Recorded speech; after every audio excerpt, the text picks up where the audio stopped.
Simon, one of the things that we like to share on the show is individuals' experience of change in their lives and how they got through it. Have you got something in mind that you could maybe share with the listeners?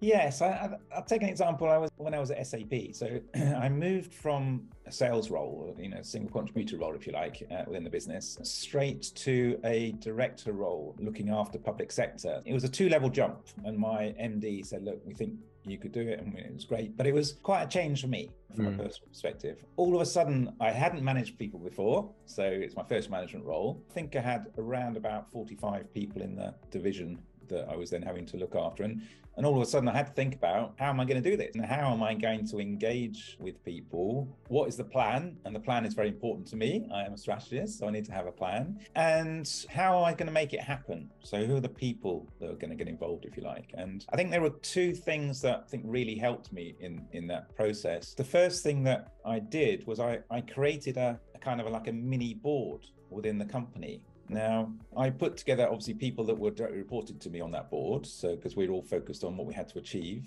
which is pretty much helping SAP sell more into the public sector. So that was our goal. But we also needed support from other parts of the business. And so I created this kind of pseudo board, and I had people from the services part of the business, from the legal part, from the finance part, etc. And it would meet, once a month. And no one had done something like this before, because what I wanted to do was to get every part of the business aligned to our plan. So it comes back again to that strategy, having a structure.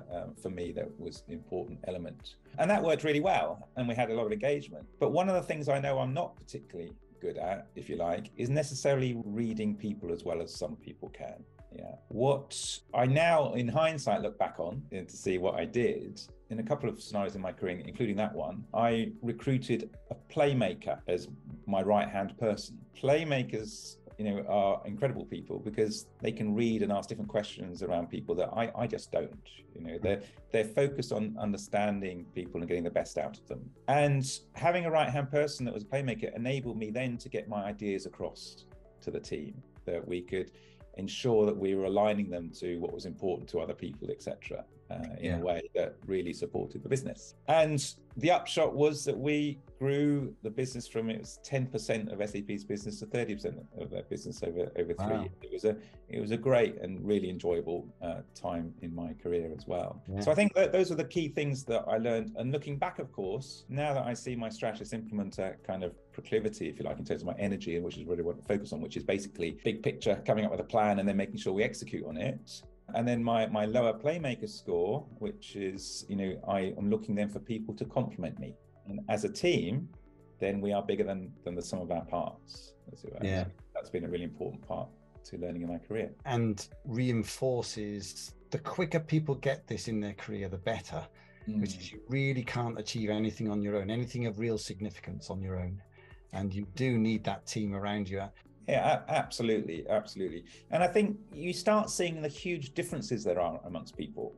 It's not necessarily apparent because we kind of walk around the planet with one view of the world in our head. And with the GCN, we then start to break that down at a simple level into 1 in 5.